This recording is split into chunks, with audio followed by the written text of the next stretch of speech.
നമസ്കാരം, P S C today YouTube ചാനലിലേക്ക് ഏവർക്കും സ്വാഗതം. സുഹൃത്തുക്കളെ, നമ്മുടെ കമ്പനി ബോർഡ് LGS പരീക്ഷ എത്തിക്കഴിഞ്ഞു. അതിന് പ്രിപ്പയർ ചെയ്യുന്നതിന് വേണ്ടി ഓൾറെഡി നമ്മുടെ ചാനൽ ഒരു 15 ഡേയ്സ് ചലഞ്ച് ക്ലാസ് ആരംഭിച്ചിട്ടുണ്ടായിരുന്നു. ആ ക്ലാസ്സുമായി ബന്ധപ്പെട്ട ഇന്ന് നമ്മൾ പഠിക്കുവാൻ പോകുന്നത് ഭരണഘടനയുടെ മുൻകാല ചോദ്യങ്ങളാണ്. അതിന്റെ ഡീറ്റെയിൽഡ് എക്സ്പ്ലനേഷൻ കൂടി നമ്മൾ പഠിക്കുന്നുണ്ട്.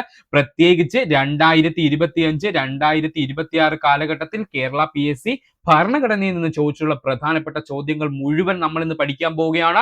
വളരെ ഇമ്പോർട്ടന്റ് ആയ മേഖലയാണ് ഭരണഘടന. ഘടന ഇല്ലാത്തൊരു PSC എക്സാം ഉണ്ടായിരിക്കില്ല, അത്രയും ഇമ്പോർട്ടന്റ് ആണ്. അപ്പോൾ നമുക്ക് എന്തൊക്കെയാണ് ഇന്ന് പഠിക്കാനുള്ളതെന്ന് നോക്കാം. ആദ്യത്തെ ചോദ്യം, ഹൈക്കോടതികൾക്ക് റിട്ട് പുറപ്പെടുവിക്കാൻ അധികാരം നൽകിയിട്ടുള്ള ഭരണഘടനാ വകുപ്പ് ഏത്? ചോദ്യം ഒന്നുകൂടി ആവർത്തിക്കുന്നു. ഹൈക്കോടതികൾക്ക് റിട്ട് പുറപ്പെടുവിക്കാൻ അധികാരം നൽകിയിട്ടുള്ള ഭരണഘടനാ വകുപ്പ് ഏതാണ്? ആ ഭരണഘടനാ വകുപ്പ്? ഉത്തരം അനുച്ഛേദം അല്ലെങ്കിൽ ആർട്ടിക്കിൾ 226 ആണ്. അപ്പോൾ ഹൈക്കോടതികൾ റിട്ട് പുറപ്പെടുവിക്കുന്ന ആർട്ടിക്കിൾ ചോദിച്ചാൽ എത്രയാ? 226 ആർട്ടിക്കിൾ ആണ്. എന്നാൽ സുപ്രീം കോടതി റിട്ട് പുറപ്പെടുവിക്കുന്നത് ആർട്ടിക്കിൾ 32 ഉപയോഗിച്ചാണ് കേട്ടോ. സുപ്രീം കോടതി റിട്ട് പുറപ്പെടുവിക്കുന്ന ആർട്ടിക്കിൾ എന്ന് ചോദിച്ചു കഴിഞ്ഞാൽ അത് മറക്കരുത്, ആർട്ടിക്കിൾ 32 ആണ്. അപ്പോൾ നമുക്ക് നോക്കാം റിട്ടുകൾ. മൗലിക അവകാശങ്ങൾ സംരക്ഷിക്കുന്നതിനായി കോടതി പുറപ്പെടുവിക്കുന്ന ഉത്തരവുകൾ അറിയപ്പെടുന്ന പേരാണ് റിട്ടുകൾ. മൗലിക അവകാശങ്ങൾ സംരക്ഷിക്കുന്നതിനായിട്ട് കോടതി പുറപ്പെടുവിക്കുന്ന ഉത്തരവിനെ വിളിക്കുന്ന പേരെന്താണ്? റിട്ട് എന്നാണ്. റിട്ട് എന്ന ആശയം ഇന്ത്യ കടമെടുത്തിരിക്കുന്നത് ബ്രിട്ടനിൽ നിന്നും. റിട്ട് എന്ന ആശയം ഇന്ത്യ കടമെടുത്തിരിക്കുന്നത് എവിടെ നിന്നാ? ബ്രിട്ടൻ എന്ന രാജ്യത്തിൽ നിന്നുമാണ്. റിട്ട് പുറപ്പെടുവിക്കാനുള്ള അധികാരം സുപ്രീം കോടതിയിലും ഹൈക്കോടതിയിലും നിക്ഷിപ്തമാണ്. ഇമ്പോർട്ടന്റ് സ്റ്റേറ്റ്മെന്റ് ലെവൽ ഒരുപാട് PSC ചോദിച്ചൊരു പോയിന്റ് ആണ്. റിട്ട് പുറപ്പെടുവിക്കാനുള്ള അധികാരം ആർക്കൊക്കെയാ? സുപ്രീം കോടതിക്കും ഹൈക്കോടതിക്കും മാത്രമേ ഉള്ളൂ. അതിന് താഴെയുള്ള ഒരു കോടതികൾക്കും റിട്ട് പുറപ്പെടുവിക്കാനുള്ള അധികാരം ഇല്ല. സുപ്രീം കോടതി റിട്ടുകൾ പുറപ്പെടുവിക്കുന്നതിനെ പറ്റി പ്രതിപാദിക്കുന്ന ആർട്ടിക്കിൾ 32. സുപ്രീം കോടതി റിട്ടുകൾ പുറപ്പെടുവിക്കുന്നതിനെ പറ്റി പ്രതിപാദിക്കുന്ന ആർട്ടിക്കിൾ എത്രയാ? ആർട്ടിക്കിൾ 32 ആണ്. ഹൈക്കോടതി റിട്ടുകൾ പുറപ്പെടുവിക്കുന്നതിനെ പറ്റി പ്രതിപാദിക്കുന്ന ആർട്ടിക്കിൾ 226 ആണ്. ഹൈക്കോടതി റിട്ടുകൾ പുറപ്പെടുവിക്കുന്നതിനെ പറ്റി പ്രതിപാദിക്കുന്ന ആർട്ടിക്കിൾ ഏതാ? ആർട്ടിക്കിൾ 226 ആണ്. റിട്ടുകളെ കുറിക്കുന്ന പദങ്ങളെല്ലാം ലാറ്റിൻ പദങ്ങളാണ്. റിട്ടുകളെ കുറിക്കുന്ന പദങ്ങളെല്ലാം ലാറ്റിൻ പദങ്ങളാണ്. ഇന്ത്യൻ ഭരണഘടനയുടെ ഹൃദയവും ആത്മാവും എന്ന് ഡോക്ടർ BR അംബേദ്കർ അഭിപ്രായപ്പെട്ടത് റിട്ടിനെ. ഓർക്കണം, ഇന്ത്യൻ ഭരണഘടനയുടെ ഹൃദയവും ആത്മാവും എന്ന് ഡോക്ടർ BR അംബേദ്കർ അഭിപ്രായപ്പെട്ടത് എന്തിനെയാണ്? റിട്ടിനെയാണ്. മൗലിക അവകാശങ്ങൾ സ്ഥാപിച്ചു കിട്ടുന്നതിന് വേണ്ടി മാത്രം റിട്ട് പുറപ്പെടുവിക്കുന്നത് സുപ്രീം കോടതി. ഇമ്പോർട്ടന്റ്, മൗലിക അവകാശങ്ങൾ സ്ഥാപിച്ചു കിട്ടുന്നതിന് വേണ്ടി മാത്രം റിട്ട് പുറപ്പെടുവിക്കുന്നത് ആരാണ്? സുപ്രീം കോടതിയാണ്. മൗലിക അവകാശങ്ങളോടൊപ്പം തന്നെ നിയമപരമായ അവകാശങ്ങൾ സ്ഥാപിച്ചു കിട്ടാനും റിട്ട് പുറപ്പെടുവിക്കാനുള്ള അധികാരമുള്ള കോടതി ഏതാണ്? ഹൈക്കോടതിയാണ്. മൗലിക അവകാശങ്ങളോടൊപ്പം തന്നെ നിയമപരമായ അവകാശങ്ങൾ സ്ഥാപിച്ചു കിട്ടാനും റിട്ട് പുറപ്പെടുവിക്കാൻ അധികാരമുള്ളത് ഹൈക്കോടതിക്കാണ്. സുപ്രീം കോടതിയുടെ റിട്ട് അധികാരം ഇന്ത്യ മുഴുവൻ വ്യാപിച്ചിരിക്കുന്നു. ഇനി സ്റ്റേറ്റ്മെന്റ് ലെവലിൽ ചോദിക്കാൻ സാധ്യതയുണ്ട്. സുപ്രീം കോടതിയുടെ റിട്ട് അധികാരം ഇന്ത്യ മുഴുവൻ വ്യാപിച്ചിരിക്കുന്നു. എന്നാൽ സംസ്ഥാനങ്ങളിലും കേന്ദ്രഭരണ പ്രദേശങ്ങളിലും മാത്രമേ റിട്ട് പുറപ്പെടുവിക്കാനുള്ള അധികാരം ഹൈക്കോടതികൾക്കുള്ളൂ. സംസ്ഥാനങ്ങളിലും കേന്ദ്രഭരണ പ്രദേശങ്ങളിലും മാത്രമേ റിട്ട് പുറപ്പെടുവിക്കാനുള്ള അധികാരം ആർക്കുള്ളൂ? ഹൈക്കോടതികൾക്കുള്ളൂ. റിട്ടുകളുടെ എണ്ണം 5. റിട്ടുകളുടെ എണ്ണം എത്രയാണ്? 5 ആണ്. നമുക്ക് എല്ലാവർക്കും അറിയാം റിട്ടുകളുടെ എണ്ണം എത്രയാണ്? 5 ആണ്. ഏതൊക്കെയാണ് ആ റിട്ടുകൾ? Habeas corpus, mandamus, prohibition, certiorari, quo warranto. ഏതൊക്കെയാണ് 5 റിട്ടുകൾ എന്ന് പറഞ്ഞാല്? Habeas corpus, mandamus, prohibition, certiorari, quo warranto. ഇങ്ങനെ 5 നമ്മുടെ റിട്ടുകൾ എന്ന് പറയുന്നത്. നമുക്ക് ആദ്യത്തെ റിട്ട് നോക്കാം. Habeas corpus. ഏതാണ് ഹേബിയസ് കോർപ്പസ്? നിയമവിരുദ്ധമായോ നീതിരഹിതമായോ തടവിൽ വെച്ചിട്ടുള്ള ആരെയും സ്വതന്ത്രനാക്കി കോടതി മുമ്പാകെ ഹാജരാക്കാൻ നിർദ്ദേശിക്കുന്ന റിട്ടാണ് ഹേബിയസ് കോർപ്പസ്. ഹേബിയസ് കോർപ്പസ് എന്ന ലാറ്റിൻ വാക്കിനർത്ഥം ശരീരം ഹാജരാക്കൂ എന്നാണ്. ഹേബിയസ് കോർപ്പസ് എന്ന ലാറ്റിൻ വാക്കിനർത്ഥം എന്താണ്? ശരീരം ഹാജരാക്കൂ എന്നാണ്. ഹേബിയസ് കോർപ്പസ് റിട്ട് ആദ്യമായി പരാമർശിക്കപ്പെട്ടത് 1215 ജോൺ രണ്ടാമൻ റെണിമേഡിൽ ഒപ്പുവെച്ച മാഗ്ന കാർട്ടയിലാണ്. ഹേബിയസ് കോർപ്പസ് റിട്ട് ആദ്യമായി പരാമർശിക്കപ്പെട്ടത് എവിടെയാണ്? 1215 ജോൺ രണ്ടാമൻ റെനിമേഡിൽ ഒപ്പുവെച്ച മാഗ്ന കാർട്ടയിലാണ്. വ്യക്തി സ്വാതന്ത്ര്യത്തിന്റെ സംരക്ഷകൻ എന്നറിയപ്പെടുന്ന റിട്ട് ഹേബിയസ് കോർപ്പസ് വന്നിരിക്കുന്നു. പ്രീവിയസ് ക്വസ്റ്റ്യൻ, വ്യക്തി സ്വാതന്ത്ര്യത്തിന്റെ സംരക്ഷകൻ എന്ന പേരിൽ അറിയപ്പെടുന്ന റിട്ട് ഏതാണ്? ഹേബിയസ് കോർപ്പസ് റിട്ട് ആണ്. ഇനി നമുക്ക് നോക്കുവാനുള്ളത് PSCയുടെ ഇപ്പോൾ ട്രെൻഡിലുള്ള പ്രധാനപ്പെട്ട ഒരു പോയിന്റ് ആണ്. അതാണ് ഹേബിയസ് കോർപ്പസ് റിട്ട് പ്രയോഗിക്കുവാൻ കഴിയാത്ത സാഹചര്യങ്ങൾ. ഹേബിയസ് കോർപ്പസ് റിട്ട് പ്രയോഗിക്കുവാൻ കഴിയാത്ത സാഹചര്യങ്ങൾ ഏതൊക്കെ സാഹചര്യങ്ങളാണ് നമുക്ക് ഹേബിയസ് കോർപ്പസ് റിട്ട് പ്രയോഗിക്കുവാൻ കഴിയാത്തത്? തടവ് നിയമാനുസൃതം ആണെങ്കിൽ, അതായത് ഒരു വ്യക്തി തെറ്റ് ചെയ്തു, അയാളെ കോടതി ശിക്ഷിച്ചു, അയാളെ പിടിച്ച് ജയിലിട്ടേക്കുന്നു, അയാൾക്കെതിരെ നമുക്ക് ഹേബിയസ് കോർപ്പസ് റിട്ട് ഫയൽ ചെയ്യുവാൻ കഴിയില്ല. അപ്പോൾ തടവ് നിയമാനുസൃതമായിട്ടാണ് നടക്കുകയാണെന്നുണ്ടെങ്കിൽ അവിടെ പിന്നെ ഹേബിയസ് കോർപ്പസ് റിട്ട് ഫയൽ ചെയ്യുവാൻ കഴിയില്ല. നിയമനിർമ്മാണ സഭയ്ക്കെതിരെയോ അല്ലെങ്കിൽ കോടതി അലക്ഷ്യമായി വരുന്ന കാര്യത്തിനോ ആണ് നമ്മൾ റിട്ട് ഉപയോഗിക്കുന്നത്, അതായത് ഹേബിയസ് കോർപ്പസ് ഉപയോഗിക്കുന്നുണ്ടെങ്കിൽ ആ ഹേബിയസ് കോർപ്പസ് നമുക്ക് ഫയൽ ചെയ്യുവാൻ കഴിയില്ല. തടങ്കലിൽ വെക്കാൻ ആവശ്യപ്പെട്ടത് കോടതിയാണെങ്കിൽ പിന്നെ അവിടെ ഹേബിയസ് കോർപ്പസ് ഫയൽ ചെയ്യുവാൻ കഴിയില്ല. തടങ്കലിൽ വെക്കാൻ ആവശ്യപ്പെട്ടത് കോടതി നേരിട്ടാണെങ്കിൽ പിന്നെ ഹേബിയസ് കോർപ്പസ് റിട്ട് ഫയൽ ചെയ്യുവാൻ കഴിയില്ല. തടവ് കോടതിയുടെ അധികാര പരിധിക്ക് പുറത്താണെങ്കിൽ ഹേബിയസ് കോർപ്പസ് റിട്ട് പ്രയോഗിക്കുവാൻ കഴിയില്ല. തടവ് കോടതിയുടെ അധികാര പരിധിക്ക് പുറത്താണെങ്കിൽ പിന്നെ ഹേബിയസ് കോർപ്പസ് എന്ത് ചെയ്യാൻ കഴിയില്ല? ഫയൽ ചെയ്യുവാൻ കഴിയില്ല. അടുത്ത റിട്ടാണ് മാൻഡമസ് റിട്ട്. ഏതാണ് മാൻഡമസ് റിട്ട്? ഏതെങ്കിലും ഒരു ഔദ്യോഗിക പദവി വഹിക്കുന്ന വ്യക്തി അദ്ദേഹം ചെയ്യേണ്ട നിയമപരമായ കർത്തവ്യം നിർവഹിക്കാതിരിക്കുകയാണെങ്കിലോ അങ്ങനെ ചെയ്യുന്ന പക്ഷം അത് മറ്റൊരു വ്യക്തിയുടെ മൗലിക അവകാശത്തെ പ്രതികൂലമായി ബാധിക്കുകയാണെങ്കിലോ ആ സമയത്ത് പുറപ്പെടുവിക്കാൻ കഴിയുന്ന റിട്ടാണ് മാൻഡമസ് റിട്ട്. ഒന്നുകൂടി പറഞ്ഞുതരാം. ഏതെങ്കിലും ഒരു ഔദ്യോഗിക പദവി വഹിക്കുന്ന വ്യക്തി അദ്ദേഹം ചെയ്യേണ്ട നിയമപരമായ കർത്തവ്യം ചെയ്യാതിരിക്കുകയാണ് എന്ന് കരുതുക. അങ്ങനെ ചെയ്യാതിരിക്കുന്നത് മൂലം മറ്റൊരു വ്യക്തിയുടെ മൗലിക അവകാശത്തെ അത് പ്രതികൂലമായിട്ട് ബാധിക്കുകയാണെങ്കിൽ അല്ലെങ്കിൽ നെഗറ്റീവായിട്ട് ബാധിക്കുകയാണ് എന്നുണ്ടെങ്കിൽ അപ്പൊ പുറപ്പെടുവിക്കാൻ കഴിയുന്ന റിട്ടാണ് ഏതാ? Mandamus writ. റിട്ടിന്റെ പേരെന്താണ്? Mandamus writ. മാൻഡമസ് എന്ന ലാറ്റിൻ വാക്കിനർത്ഥം നാം കൽപ്പിക്കുന്നു എന്നാണ്. മാൻഡമസ് എന്ന ലാറ്റിൻ വാക്കിനർത്ഥം എന്താണ്? നാം കൽപ്പിക്കുന്നു എന്നാണ്. നാം കൽപ്പിക്കുന്നു എന്നാണ്. സ്വകാര്യ വ്യക്തികൾക്കെതിരെ മാൻഡമസ് റിട്ട് പുറപ്പെടുവിക്കാറില്ല അല്ലെങ്കിൽ പുറപ്പെടുവിക്കുവാൻ കഴിയില്ല. ഓർക്കണം, സ്വകാര്യ വ്യക്തികൾക്കെതിരെ ഒരിക്കലും നമുക്ക് മാൻഡമസ് റിട്ട് എന്ത് ചെയ്യാൻ കഴിയില്ല? പുറപ്പെടുവിക്കാൻ കഴിയില്ല. ഇത് സ്റ്റേറ്റ്മെന്റ് ലെവലിൽ ചോദിച്ചിട്ടുള്ളതാണ്. അപ്പോൾ ഓർക്കണം, ഒരു സ്വകാര്യ വ്യക്തിക്കെതിരെ ഒരിക്കലും നമുക്ക് മാൻഡമസ് റിട്ട് പുറപ്പെടുവിക്കുവാൻ കഴിയില്ല.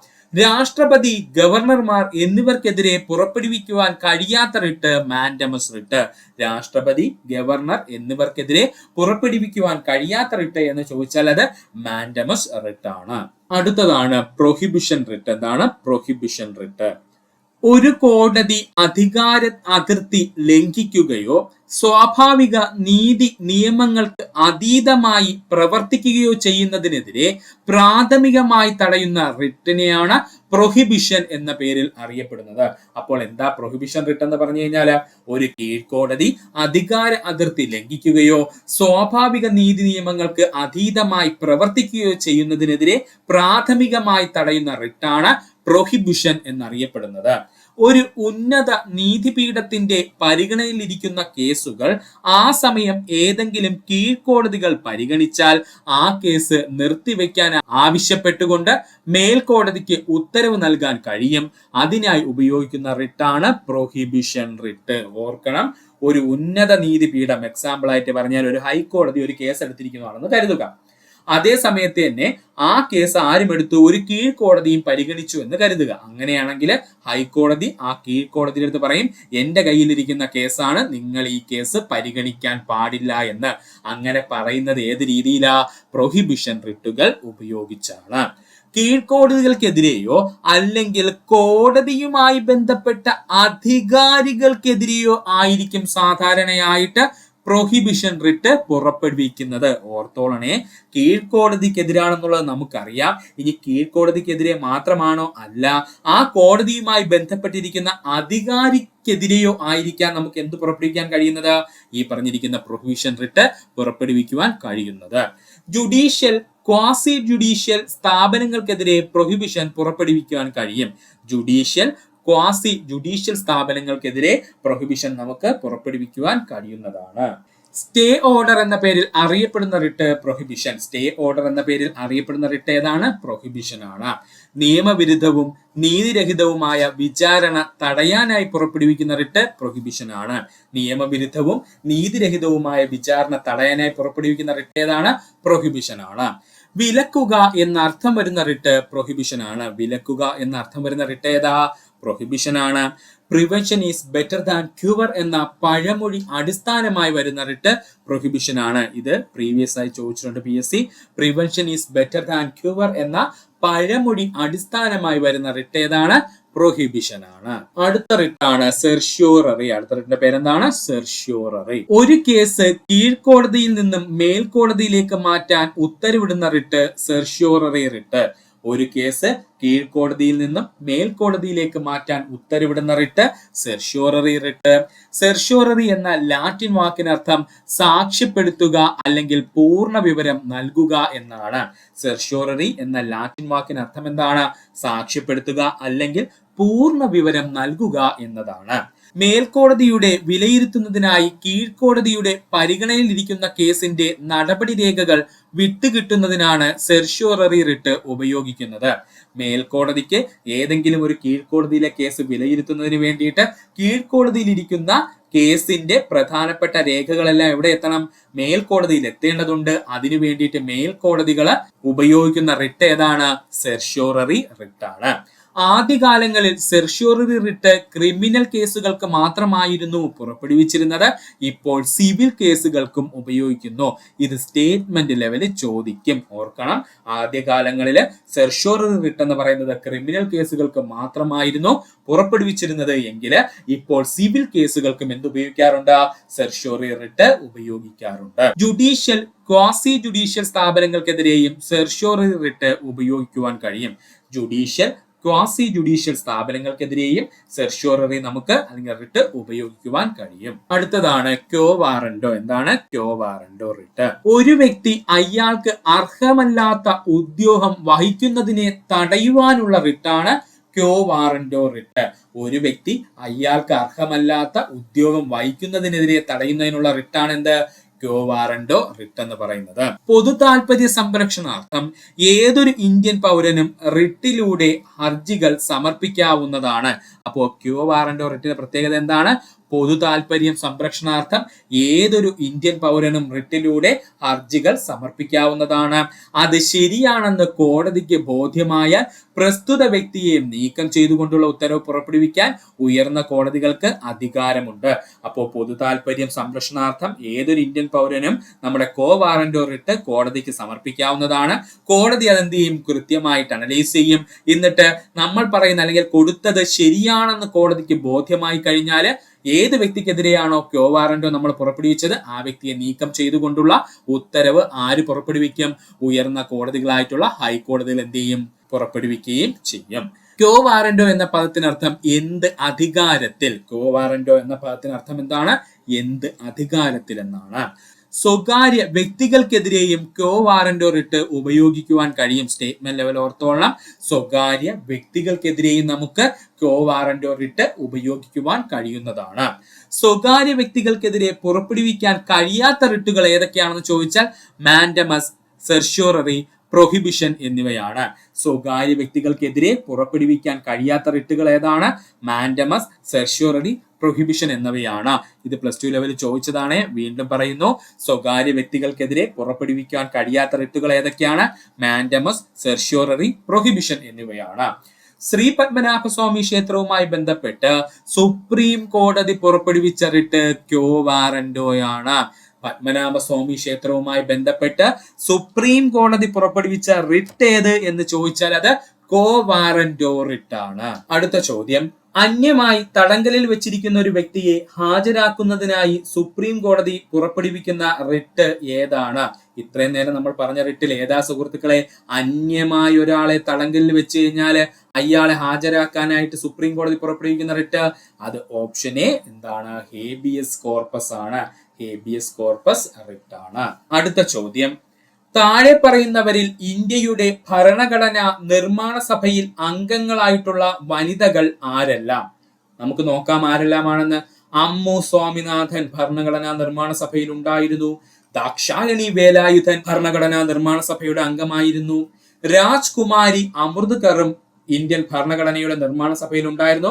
ഇവരായിരുന്നു ഇന്ത്യയുടെ ആദ്യത്തെ ഹെൽത്ത് മിനിസ്റ്റർ ആയിട്ടൊക്കെ ഇരുന്നിട്ടുള്ളത് കേട്ടോ. അപ്പോ രാജ്കുമാരി അമൃത് കൗറും ഇന്ത്യൻ ഭരണഘടനയുടെ നിർമ്മാണ സമിതിയിൽ അംഗമായിരുന്ന വനിതയായിരുന്നു. സരോജിനി നായിഡുവും ഇന്ത്യൻ ഭരണഘടനയുടെ നിർമ്മാണ സഭയിൽ അംഗമായിരുന്ന വ്യക്തിയാണ് കേട്ടോ. അപ്പൊ ഇവിടെ ശരിയായിട്ടുള്ള ഉത്തരം ഏതാണ്? Option D. ഇവരെല്ലാവരും ഇന്ത്യൻ ഭരണഘടനയുടെ നിർമ്മാണ സഭയിൽ അംഗങ്ങളായിട്ടുള്ള വനിതകളായിരുന്നു. ആരൊക്കെ അവര്? അമ്മു സ്വാമിനാഥൻ, ദാക്ഷായണി വേലായുധൻ, പിന്നെ മലയാളിയായിട്ടുള്ള ആരുണ്ട്? ആനി മസ്കരിനുണ്ട്.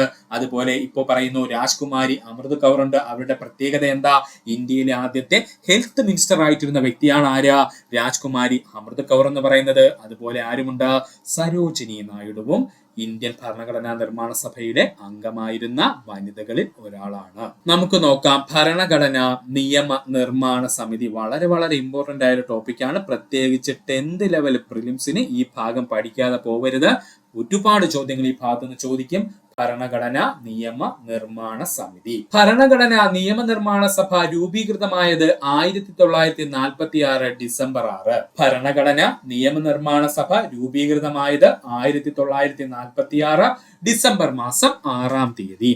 ഭരണഘടനാ നിയമനിർമ്മാണ സഭയുടെ ആദ്യത്തെ യോഗം ചേർന്നത് 1946 ഡിസംബർ മാസം 9-ാം തീയതിയായിരുന്നു. ഭരണഘടനാ നിർമ്മാണ സഭയുടെ ആദ്യ യോഗം ചേർന്നത് 1946 ഡിസംബർ മാസം 9-ാം തീയതിയായിരുന്നു. ഭരണഘടനാ നിയമനിർമ്മാണ സമിതിയുടെ ആദ്യ സമ്മേളനത്തിൽ പങ്കെടുത്തവരുടെ എണ്ണം 207. ഭരണഘടനാ നിയമനിർമ്മാണ സമിതിയുടെ ആദ്യത്തെ സമ്മേളനത്തിൽ പങ്കെടുത്തവരുടെ എണ്ണം ചോദിച്ചാൽ 207 ആണ്. ആദ്യ സമ്മേളനത്തിൽ പങ്കെടുത്ത വനിതകളുടെ എണ്ണം ചോദിച്ചാൽ 9 ആണ്. ആദ്യ സമ്മേളനത്തിൽ പങ്കെടുത്ത വനിതകളുടെ എണ്ണം എത്രയാണ്? 9 ആണ്. ഭരണഘടനാ നിയമനിർമ്മാണ സഭയെ ആദ്യമായി അഭിസംബോധന ചെയ്ത വ്യക്തി JB കൃപലാനി. ഭരണഘടനാ നിയമനിർമ്മാണ സഭയെ ആദ്യമായി അഭിസംബോധന ചെയ്ത വ്യക്തി ആരാണ്? JB കൃപലാനിയാണ്. ഭരണഘടനാ നിയമനിർമ്മാണ സമിതിയുടെ ആദ്യ സമ്മേളനത്തിന്റെ താൽക്കാലിക അധ്യക്ഷനായിരുന്നു ഡോക്ടർ സച്ചിദാനന്ദ സിൻഹ. ഭരണഘടനാ നിയമനിർമ്മാണ സമിതിയുടെ ആദ്യ സമ്മേളനത്തിന്റെ താൽക്കാലിക അധ്യക്ഷൻ ആരായിരുന്നു? ഡോക്ടർ സച്ചിദാനന്ദ സിൻഹ ആയിരുന്നു. എന്തുകൊണ്ടാ ഇത്രയും ആൾക്കാരുണ്ടായിട്ട് ഡോക്ടർ സച്ചിദാനന്ദ സിൻഹയെ തിരഞ്ഞെടുത്തതെന്ന് ചോദിച്ചാൽ ആ കൂട്ടത്തിൽ ഏറ്റവും പ്രായമുണ്ടായിരുന്ന വ്യക്തി ആരായിരുന്നു? അത് സച്ചിദാനന്ദ സിൻഹയായിരുന്നു. ഇനി ഇതെങ്ങനെയാണ് തിരഞ്ഞെടുത്തതെന്ന് ചോദിച്ചു കഴിഞ്ഞാല് ഈ ഫ്രഞ്ച് ഭരണഘടന പ്രകാരമാണ് ഈ പ്രായമുള്ള വ്യക്തികളെ നമ്മുടെ ഏതെങ്കിലും ഒരു സമ്മേളനത്തിന്റെ അധ്യക്ഷനായിട്ട് തിരഞ്ഞെടുക്കുന്നത് കേട്ടോ. ഈ ഫ്രഞ്ച് നിയമനിർമ്മാണ സഭയുടെ പ്രത്യേകതയാണ് ഈ പ്രായമുള്ള വ്യക്തി ആരാണോ അയാളെ എന്ത് ചെയ്യും? ഭരണഘടനയുടെ അല്ലെങ്കിൽ ഏതെങ്കിലും ഒരു സമ്മേളനത്തിന്റെ എന്താണ് അധ്യക്ഷത പദവി വഹിക്കാനായിട്ട് നിർദ്ദേശിക്കുന്നത്. അപ്പൊ അതുമായി ബന്ധപ്പെട്ടുകൊണ്ടാണ് ആ കൂട്ടത്തിൽ ഏറ്റവും പ്രായമുണ്ടായിരുന്ന ഡോക്ടർ സച്ചിദാനന്ദ സിൻഹയെ എന്ത് ചെയ്തു? ഭരണഘടനാ നിയമനിർമ്മാണ സമിതിയുടെ താൽക്കാലിക അധ്യക്ഷനായിട്ട് നിയമിച്ചു. കോൺസ്റ്റിറ്റ്യൂവന്റ് അസംബ്ലിയുടെ സ്ഥിരം അധ്യക്ഷൻ ആരായിരുന്നു? ഡോക്ടർ രാജേന്ദ്ര പ്രസാദ് ആയിരുന്നു. നമ്മുടെ കോൺസ്റ്റിറ്റ്യൂവന്റ് അസംബ്ലിയുടെ സ്ഥിരം അധ്യക്ഷൻ ആരാണ്? ഡോക്ടർ രാജേന്ദ്ര പ്രസാദ് ആണ്. കോൺസ്റ്റിറ്റ്യൂവന്റ് അസംബ്ലിയുടെ സ്ഥിരം പ്രസിഡന്റായി ഡോക്ടർ രാജേന്ദ്ര പ്രസാദിനെ തിരഞ്ഞെടുക്കപ്പെട്ട വർഷം 1946 ഡിസംബർ മാസം 11-ാം തീയതി. കോൺസ്റ്റിറ്റ്യൂവന്റ് അസംബ്ലിയുടെ സ്ഥിരം പ്രസിഡന്റായിട്ട് ഡോക്ടർ രാജേന്ദ്ര പ്രസാദിനെ തിരഞ്ഞെടുത്ത വർഷം എത്രയാണ്? 1946 ഡിസംബർ മാസം 11-ാം തീയതിയാണ്. ഭരണഘടനാ നിയമനിർമ്മാണ സഭയുടെ ഉപാധ്യക്ഷന്മാർ 2 പേരുണ്ട്. HC മുഖർജിയും VT കൃഷ്ണമാചാരിയും. ഇവർ 2 പേരുടെ പേരും ഇപ്പൊ PSC എക്സാമിന് ചോദിച്ചതേയുള്ളൂ. ഭരണഘടനാ നിയമനിർമ്മാണ സഭയുടെ ഉപാധ്യക്ഷന്മാർ ആരൊക്കെയായിരുന്നു? HC മുഖർജിയും VT കൃഷ്ണമാചാരിയുമായിരുന്നു. ഭരണഘടനാ നിയമനിർമ്മാണ സമിതിയിൽ ആകെ ഉണ്ടായിരുന്ന അംഗങ്ങളുടെ എണ്ണം 389. ഭരണഘടനാ നിയമനിർമ്മാണ സമിതിയിൽ ആകെ ഉണ്ടായിരുന്ന അംഗങ്ങളുടെ എണ്ണം ചോദിച്ചാൽ എത്രയാണ്? 389 ആയിരുന്നു. ബ്രിട്ടീഷ് ഇന്ത്യൻ പ്രവിശ്യകളിൽ നിന്നുള്ള അംഗങ്ങളുടെ എണ്ണം 296. ബ്രിട്ടീഷ് ഇന്ത്യയുടെ പ്രവിശ്യകളിൽ നിന്നുള്ള അംഗങ്ങളുടെ എണ്ണം ചോദിച്ചാൽ അത് 296 പേരായിരുന്നു. ഇനി 389 അംഗങ്ങളിൽ ആരൊക്കെ വരുമെന്ന് നമുക്ക് നോക്കാം. അംഗങ്ങൾ എന്ന് വെച്ച് കഴിഞ്ഞാൽ എവിടെയൊക്കെ ഉള്ളവരാണ് ഈ 389 പേരെന്ന് ചോദിച്ചു കഴിഞ്ഞാൽ 11 ഗവർണർമാരുടെ പ്രവിശ്യയിൽ നിന്നും 292 അംഗങ്ങൾ. 11 ഗവർണർമാരുടെ പ്രവിശ്യയിൽ നിന്നും 292 അംഗങ്ങൾ. അതായത് ബ്രിട്ടീഷ് ഗവൺമെന്റ് നേരിട്ട് ഭരിക്കുന്ന പ്രവിശ്യകളിൽ നിന്നും 292 അംഗങ്ങൾ എന്നാണ് അർത്ഥം കേട്ടോ. ചീഫ് കമ്മീഷണർമാരുടെ പ്രവിശ്യയിൽ നിന്നും 4 അംഗങ്ങൾ. ചീഫ് കമ്മീഷണർമാരുടെ പ്രവിശ്യയിൽ നിന്നും 4 അംഗങ്ങൾ. പ്രിൻസിലി സ്റ്റേറ്റിൽ നിന്നും 93 അംഗങ്ങൾ. പ്രിൻസിലി സ്റ്റേറ്റിൽ നിന്നും 93 അംഗങ്ങൾ. പ്രിൻസിലി സ്റ്റേറ്റ് എന്ന് പറഞ്ഞാൽ എന്താണ്? നാട്ടുരാജ്യങ്ങൾ കേട്ടോ. അപ്പൊ ഈ നാട്ടുരാജ്യങ്ങളുടെ ഭാഗത്ത് നിന്ന് എത്ര പേര് വന്നു? 93 അംഗങ്ങൾ വന്നു. അങ്ങനെ എല്ലാം കൂടെ കൂട്ടുമ്പോൾ 389 അംഗങ്ങളായിരുന്നു ഭരണഘടനാ നിർമ്മാണ സമിതിയിൽ ആകെ ഉണ്ടായിരുന്നത്.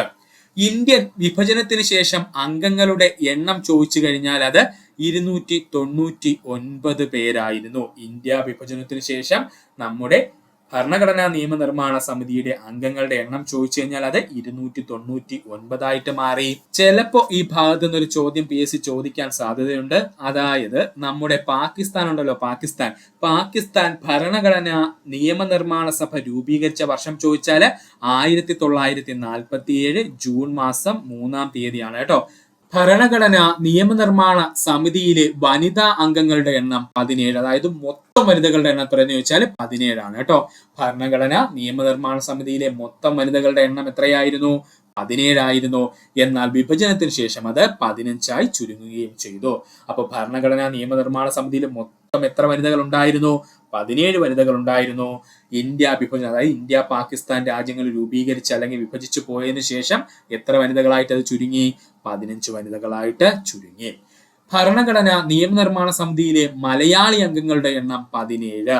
ഭരണഘടനാ നിയമനിർമ്മാണ സമിതിയിലെ മലയാളി അംഗങ്ങളുടെ എണ്ണം 17 ആണ്. ഭരണഘടനാ നിയമനിർമ്മാണ സമിതിയിലെ മലയാളി വനിതകൾ 3 പേരാണ്.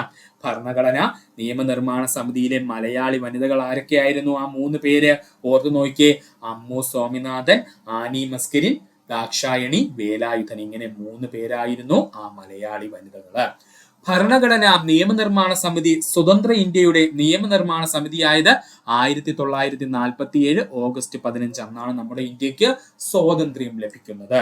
അപ്പോൾ ഭരണഘടനാ നിയമനിർമ്മാണ സമിതി സ്വതന്ത്ര ഇന്ത്യയുടെ നിയമനിർമ്മാണ സമിതിയായതെന്ന് ചോദിച്ചാൽ 1947 ഓഗസ്റ്റ് മാസം 15-ാം തീയതിയാണ്. ഭരണഘടനാ നിയമനിർമ്മാണ സഭയുടെ മുദ്രയായി തിരഞ്ഞെടുത്തത് ആനയാണ്. പക്ഷെ ആന മാത്രമല്ല, അതിനോടൊപ്പം തന്നെ ബ്രിട്ടീഷ് ഇന്ത്യയുടെ ഒരു മാപ്പ് കൂടി ഉണ്ടായിരുന്നു കേട്ടോ. അതുകൂടെ ഒന്ന് ഓർത്തോളണേ.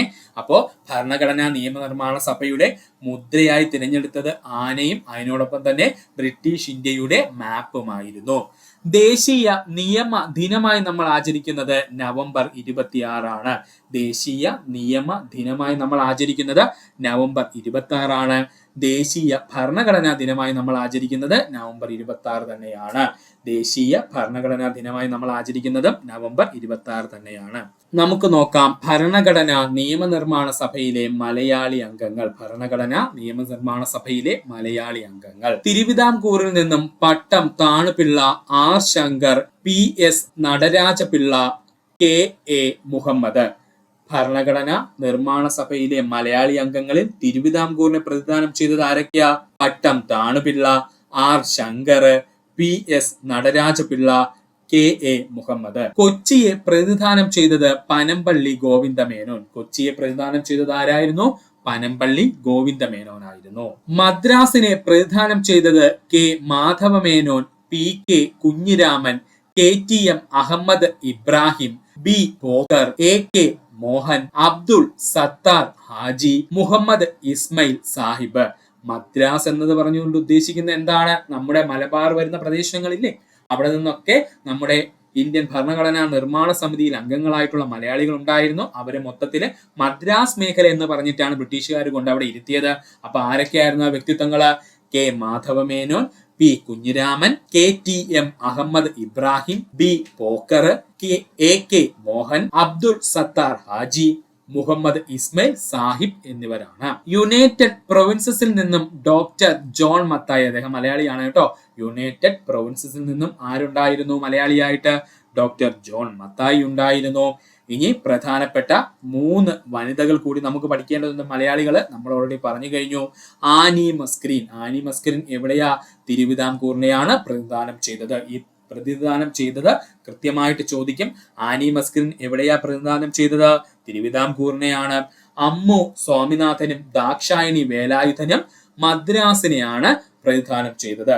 അമ്മു സ്വാമിനാഥനും ദാക്ഷായണി വേലായുധനും എവിടെയാണ്? മദ്രാസിനെയാണ് പ്രധാനമായിട്ടും പ്രതിനിധാനം ചെയ്തത്. ഭരണഘടനാ നിയമനിർമ്മാണ സഭയുടെ നിയമോപദേഷ്ടാവായിരുന്നു BN റാവു. ഭരണഘടനാ നിയമനിർമ്മാണ സഭയുടെ നിയമോപദേഷ്ടാവ് ആരായിരുന്നു?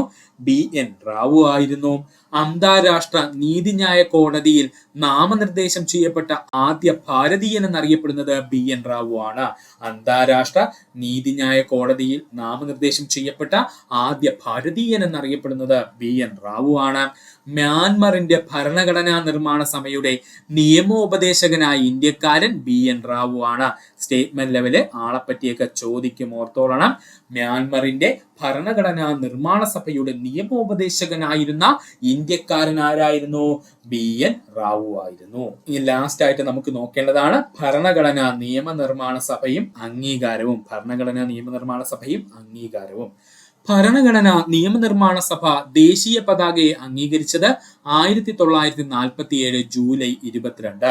ഭരണഘടനാ നിയമനിർമ്മാണ സഭ ദേശീയ പതാകയെ അംഗീകരിച്ചത് 1947 ജൂലൈ 22. ഭരണഘടനാ നിയമനിർമ്മാണ സഭ ദേശീയ ഗാനത്തെ അംഗീകരിച്ചത് 1950 ജനുവരി 24. ഭരണഘടനാ നിയമനിർമ്മാണ സഭ ദേശീയ ഗാനത്തെ അംഗീകരിച്ചത് 1950 ജനുവരി മാസം 24-ാം തീയതി.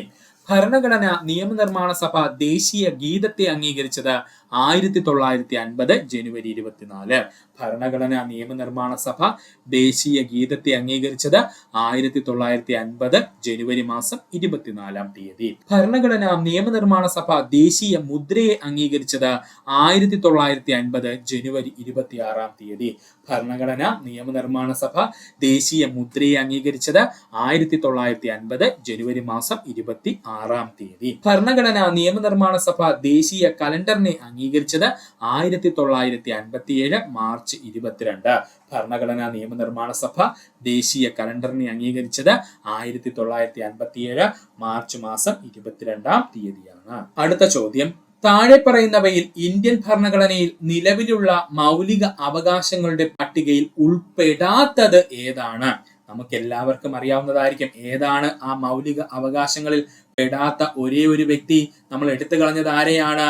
അത് ഓപ്ഷൻ ബി, സ്വകാര്യ സ്വത്തിനുള്ള അവകാശത്തെയാണ് നമ്മൾ ഇന്ത്യൻ ഭരണഘടനയിലെ മൗലിക അവകാശങ്ങളിൽ നിന്ന് നമ്മൾ എടുത്ത് മാറ്റിയത്.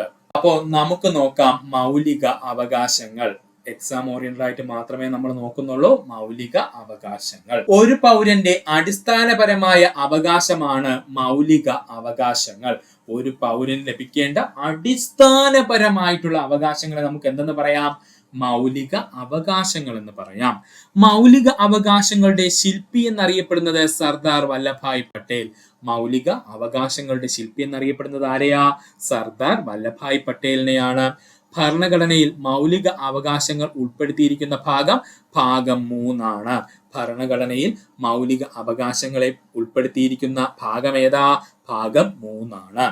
ഭരണഘടനയിൽ മൗലിക അവകാശങ്ങളെ കുറിച്ച് പ്രതിപാദിക്കുന്ന ആർട്ടിക്കിൾ 12 മുതൽ 35 വരെ. ഭരണഘടനയിൽ മൗലിക അവകാശങ്ങളെ കുറിച്ച് പ്രതിപാദിക്കുന്ന ആർട്ടിക്കിൾ ഏതൊക്കെയാ? ആർട്ടിക്കിൾ 12 മുതൽ ആർട്ടിക്കിൾ 35 വരെയാണ്. മൗലിക അവകാശങ്ങൾ എന്ന ആശയം ഇന്ത്യ കടം കൊണ്ടിരിക്കുന്നത് അമേരിക്കയിൽ നിന്നും. മൗലിക അവകാശം എന്ന ആശയം ഇന്ത്യ കടം കൊണ്ടിരിക്കുന്നത് ഏത് രാജ്യത്ത് നിന്നാ? അമേരിക്കയിൽ നിന്നുമാണ്. ഭരണഘടനയുടെ ആണിക്കല്ല്, ഇന്ത്യയുടെ മാഗ്ന കാർട്ട, സ്വാതന്ത്ര്യത്തിന്റെ വിളക്കുകൾ എന്നിങ്ങനെ വിശേഷണമുള്ള ഭരണഘടനാ ഭാഗം 3 ആണ്.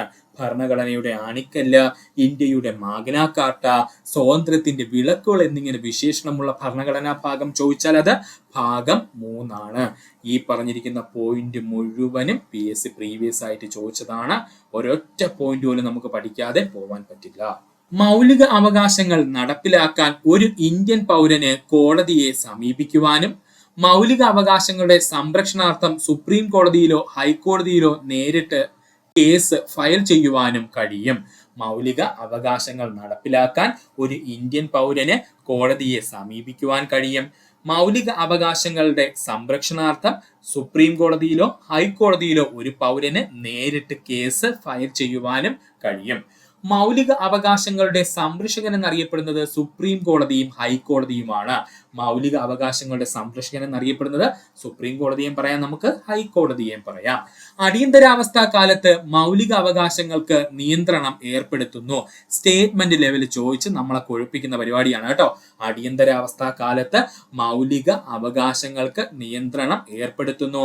എന്നാൽ അപ്പോൾ പോലും നിയന്ത്രണം ഏർപ്പെടുത്താൻ കഴിയാത്ത ഒരു മൗലിക അവകാശമുണ്ട്, അതാണ് ജീവിക്കുവാനുള്ള അവകാശം. മറക്കരുത്, അടിയന്തരാവസ്ഥ കാലത്ത് പോലും നിയന്ത്രണം ഏർപ്പെടുത്തുവാൻ കഴിയാത്ത മൗലിക അവകാശം ഏത് എന്ന് ചോദിച്ചാൽ അത് ജീവിക്കുവാനുള്ള അവകാശമാണ്. ഭരണഘടന നിലവിൽ വരുമ്പോൾ ഉണ്ടായിരുന്ന മൗലിക അവകാശങ്ങളുടെ എണ്ണം 7 ഭരണഘടന നിലവിൽ വരുമ്പോൾ ഉണ്ടായിരുന്ന മൗലിക അവകാശങ്ങളുടെ എണ്ണം എത്രയായിരുന്നു? 7. എന്നാൽ നിലവിൽ ഇപ്പോൾ ഭരണഘടന ഉറപ്പു നൽകുന്ന മൗലിക അവകാശങ്ങളുടെ എണ്ണം 6. നിലവിൽ ഇപ്പോൾ ഭരണഘടന ഉറപ്പു നൽകുന്ന മൗലിക അവകാശങ്ങളുടെ എണ്ണം ചോദിച്ചാൽ 6. ജനതാ ഗവൺമെന്റ് 1978 സ്വത്തവകാശത്തെ മൗലിക അവകാശത്തിൽ നിന്നും നീക്കം ചെയ്തതോടുകൂടിയാണ് മൗലിക അവകാശങ്ങളുടെ എണ്ണം 7 നിന്നും 6 എത്തിയത്. അപ്പോൾ ജനതാ ഗവൺമെന്റ് 1978 സ്വത്തവകാശത്തെ മൗലിക അവകാശത്തിൽ നിന്നും നീക്കം ചെയ്യുകയും അതോടുകൂടി 7 മൗലിക അവകാശങ്ങളുടെ എണ്ണം എത്രയായി മാറി? ഇപ്പോ 6 മാറി. മൗലിക അവകാശങ്ങളെ കുറിച്ചുള്ള പ്രമേയം പാസാക്കിയ കോൺഗ്രസ് സമ്മേളനം 1931 കറാച്ചി സമ്മേളനം. മൗലിക അവകാശങ്ങളെ കുറിച്ചുള്ള പ്രമേയം പാസാക്കിയ കോൺഗ്രസ് സമ്മേളനം ഏതാ? 1931 കറാച്ചി സമ്മേളനമാണ്. മൗലിക അവകാശങ്ങളെ കുറിച്ചുള്ള പ്രമേയം എഴുതി തയ്യാറാക്കിയ വ്യക്തി ജവഹർലാൽ നെഹ്റു ആണ്. മൗലിക അവകാശങ്ങളെ കുറിച്ചുള്ള പ്രമേയം എഴുതി തയ്യാറാക്കിയ വ്യക്തി ആരെന്ന് ചോദിച്ചാൽ ജവഹർലാൽ നെഹ്റു ആണ്. 1931 കറാച്ചി സമ്മേളനത്തിന്റെ അധ്യക്ഷൻ സർദാർ വല്ലഭായ് പട്ടേൽ ആയിരുന്നു. 1931 കറാച്ചി സമ്മേളനത്തിന്റെ അധ്യക്ഷൻ ആരായിരുന്നു? സർദാർ വല്ലഭായ് പട്ടേൽ ആയിരുന്നു. മൗലിക അവകാശങ്ങൾ സ്ഥാപിച്ചു കിട്ടുന്നതിനായി കോടതികൾ പുറപ്പെടുവിക്കുന്ന ഉത്തരവിനെ റിട്ട് എന്ന് പറയുന്നു. നേരത്തെ നമ്മൾ പഠിച്ചതേ ഉള്ളൂ. മൗലിക അവകാശങ്ങൾ സ്ഥാപിച്ചു കിട്ടുന്നതിനായി കോടതികൾ പുറപ്പെടുവിക്കുന്ന ഉത്തരവിനെ നമ്മൾ എന്തെന്ന് പറയുന്നു? റിട്ട് എന്ന് പറയുന്നു. ആധുനിക ജനാധിപത്യത്തിന്റെ ബൈബിൾ എന്നറിയപ്പെടുന്ന റൂസോയുടെ രചനയാണ് സോഷ്യൽ കോൺട്രാക്ട്. ഒരുപാട് PSC പ്രീവിയസ് ആയി ചോദിച്ച ക്വസ്റ്റ്യൻ ആണ് കേട്ടോ. ആധുനിക ജനാധിപത്യത്തിന്റെ ബൈബിൾ എന്നറിയപ്പെടുന്ന റൂസോയുടെ രചന ഏതാണ്? അത് സോഷ്യൽ കോൺട്രാക്ട് ആണ്. ഇനി നമുക്ക് നോക്കുവാനുള്ളതാണ് ഇന്ത്യൻ ഭരണഘടന ഉറപ്പു നൽകുന്ന മൗലിക അവകാശങ്ങൾ. ഇവ എക്സ്പ്ലെയിൻ ചെയ്ത് നമുക്ക് മറ്റൊരു ക്ലാസ്സിൽ പഠിക്കാം. ഇപ്പോൾ ഈ ഭരണഘടന ഉറപ്പു നൽകുന്ന മൗലിക അവകാശങ്ങൾ മാത്രം ഓർത്തിരിക്കുക. സമത്വത്തിനുള്ള അവകാശം ആർട്ടിക്കിൾ 14 മുതൽ 18 വരെ. സമത്വത്തിനുള്ള അവകാശം ആർട്ടിക്കിൾ 14 മുതൽ 18 വരെ. സ്വാതന്ത്ര്യത്തിനുള്ള അവകാശം ആർട്ടിക്കിൾ 19 മുതൽ 22 വരെ. സ്വാതന്ത്ര്യത്തിനുള്ള അവകാശം ആർട്ടിക്കിൾ 19 മുതൽ 22 വരെ. ചൂഷണത്തിനെതിരെയുള്ള അവകാശം ആർട്ടിക്കിൾ 23 മുതൽ 24 വരെ. ചൂഷണത്തിനെതിരെയുള്ള അവകാശം ആർട്ടിക്കിൾ 23 മുതൽ 24 വരെ. മത സ്വാതന്ത്ര്യത്തിനുള്ള അവകാശം ആർട്ടിക്കിൾ 25 മുതൽ 28 വരെ. മത സ്വാതന്ത്ര്യത്തിനുള്ള അവകാശം ആർട്ടിക്കിൾ 25 മുതൽ ആർട്ടിക്കിൾ 28 വരെ. സാംസ്കാരികവും വിദ്യാഭ്യാസപരവുമായ അവകാശം ആർട്ടിക്കിൾ 29 മുതൽ 30 വരെ. സാംസ്കാരികവും വിദ്യാഭ്യാസപരവുമായ അവകാശം ആർട്ടിക്കിൾ 29 മുതൽ ആർട്ടിക്കിൾ 30 വരെ. ഭരണഘടനാ പ്രതിവിധിക്കുള്ള അവകാശം 32 മുതൽ 35 വരെ. ഭരണഘടനാ പ്രതിവിധിക്കുള്ള അവകാശം ആർട്ടിക്കിൾ 32 മുതൽ 35 വരെയാണ്. ഇത്രയുമാണ് ഇന്ത്യൻ ഭരണഘടന ഉറപ്പു നൽകുന്ന പ്രധാനപ്പെട്ട മൗലിക അവകാശങ്ങൾ. ഇനി നമുക്ക് നോക്കുവാനുള്ളതാണ് ഈ എടുത്തു കളഞ്ഞ അവകാശമായിട്ടുള്ള സ്വത്തവകാശം. ആരെയാണ്? സ്വത്തവകാശം. ഇന്ത്യൻ ഭരണഘടന നിലവിൽ വരുമ്പോൾ മൗലിക അവകാശമായിരുന്നു നിലവിൽ നിയമപരമായ അവകാശം മാത്രമായി മാറിയത് സ്വത്തവകാശം. ഇന്ത്യൻ ഭരണഘടന നിലവിൽ വരുന്ന സമയത്ത് മൗലിക അവകാശമായിരുന്നുവെങ്കിലും ഇപ്പോൾ വെറും ഒരു നിയമപരമായ അവകാശം മാത്രമായി മാറിയത് സ്വത്തവകാശമാണ്. സ്വത്തവകാശം മൗലിക അവകാശങ്ങളിൽ നിന്നും നീക്കം ചെയ്ത വർഷം 1978. സ്വത്തവകാശം മൗലിക അവകാശങ്ങളിൽ നിന്നും നീക്കം ചെയ്യപ്പെട്ട വർഷം 1978. സ്വത്തവകാശം നിയമാവകാശം മാത്രമായി മാറ്റിയ ഭരണഘടനാ ഭേദഗതി 44-ാം ഭരണഘടനാ ഭേദഗതി 1978. സ്വത്തവകാശം മൗലിക അവകാശം മാത്രമായി മാറ്റിയ ഭരണഘടനാ ഭേദഗതി 44-ാം ഭരണഘടനാ ഭേദഗതി 1978. സ്വത്തവകാശത്തെ 44-ാം ഭരണഘടനാ ഭേദഗതി പ്രകാരം ഭരണഘടനയിൽ കൂട്ടിച്ചേർത്തത് എവിടെയാണ്? ഇപ്പോൾ 12-ാം ഭാഗത്തിലാണ്. ഓർക്കണം, സ്വത്തവകാശത്തെ 44-ാം ഭരണഘടനാ ഭേദഗതി പ്രകാരം ഭരണഘടനയിൽ ഇപ്പോൾ ഏത് ഭാഗത്താണ് കൂട്ടിച്ചേർത്തിരിക്കുന്നതെന്ന് ചോദിച്ചാൽ അത് 12-ാം ഭാഗത്തിലാണ്. 44-ാം ഭരണഘടനാ ഭേദഗതി പ്രകാരം ഭരണഘടനയിൽ കൂട്ടിച്ചേർത്ത വകുപ്പ് ആർട്ടിക്കിൾ 300A ആണ്. 44-ാം ഭരണഘടനാ ഭേദഗതി പ്രകാരം ഭരണഘടനയിൽ കൂട്ടിച്ചേർത്ത വകുപ്പ് ആർട്ടിക്കിൾ 300A ആണ്. അപ്പോൾ സ്വത്തവകാശം ആർട്ടിക്കിൾ ഇപ്പോൾ എത്രയാണ്? 300A ആണ്. സ്വത്തവകാശം ആർട്ടിക്കിൾ ഇപ്പോൾ 300A ആണ്. ഈ ഭരണഘടനാ ഭേദഗതി സ്വത്തവകാശത്തെ നിയമപരമായ അവകാശമാക്കി മാറ്റിയ 44-ാം ഭരണഘടനാ ഭേദഗതി നടപ്പിലാക്കുമ്പോൾ പ്രധാനമന്ത്രി ആരായിരുന്നു? മൊറാർജി ദേശായി ആയിരുന്നു. സ്വത്തവകാശത്തെ നിയമപരമായ അവകാശം മാത്രമാക്കി മാറ്റിയ 44-ാം ഭരണഘടനാ ഭേദഗതി നടപ്പിലാക്കുമ്പോൾ പ്രധാനമന്ത്രി ആരായിരുന്നു? മൊറാർജി ദേശായി ആയിരുന്നു. ഈ സമയത്തെ പ്രസിഡന്റ് ആരായിരുന്നു? നീലം സഞ്ജീവ റെഡ്ഡി ആയിരുന്നു. പ്രസിഡന്റ് ആരായിരുന്നു? നീലം സഞ്ജീവ റെഡ്ഡി ആയിരുന്നു. സ്വത്തവകാശത്തെ പറ്റി ഭരണഘടനയിൽ പ്രതിപാദിച്ചിരിക്കുന്ന ആർട്ടിക്കിൾ 31 ആയിരുന്നു കേട്ടോ. ഇത് പണ്ടത്തതാണ്. സ്വത്തവകാശത്തെ പറ്റി ഭരണഘടനയിൽ പ്രതിപാദിച്ചിരുന്ന ആർട്ടിക്കിൾ ഏതായിരുന്നു? ആർട്ടിക്കിൾ 31 ആയിരുന്നു. അതിനെ മാറ്റിയിട്ട് ഇപ്പോൾ അവിടെ ആരാണ് ആർട്ടിക്കിൾ? 300A ആണ് കേട്ടോ. ഏതാണ്? 300A ആണ്. Article 31A, article 31B, article 31C ഇപ്പോഴും നിലവിലുണ്ട്. അപ്പൊ 31നെ മാത്രമേ മാറ്റിയിട്ടുള്ളൂ. ആർട്ടിക്കിൾ 31Aയും ആർട്ടിക്കിൾ 31Bയും ആർട്ടിക്കിൾ 31Cയും ഇപ്പോഴും നിലവിലുണ്ട്. ഇന്ത്യൻ ഭരണഘടനയിൽ മൗലിക കടമകൾ എന്ന ആശയം ഉൾപ്പെടുത്തിയിരിക്കുന്നത് ഏത് രാജ്യത്തിന്റെ ഭരണഘടനയിൽ നിന്നുമാണെന്ന് ചോദിച്ചാൽ ഏത് രാജ്യത്തിന്റെ ഭരണഘടനയിൽ നിന്നുമാ? ഓപ്ഷൻ എ സോവിയറ്റ് യൂണിയനിൽ നിന്നും അല്ലെങ്കിൽ റഷ്യയിൽ നിന്നുമാണ്.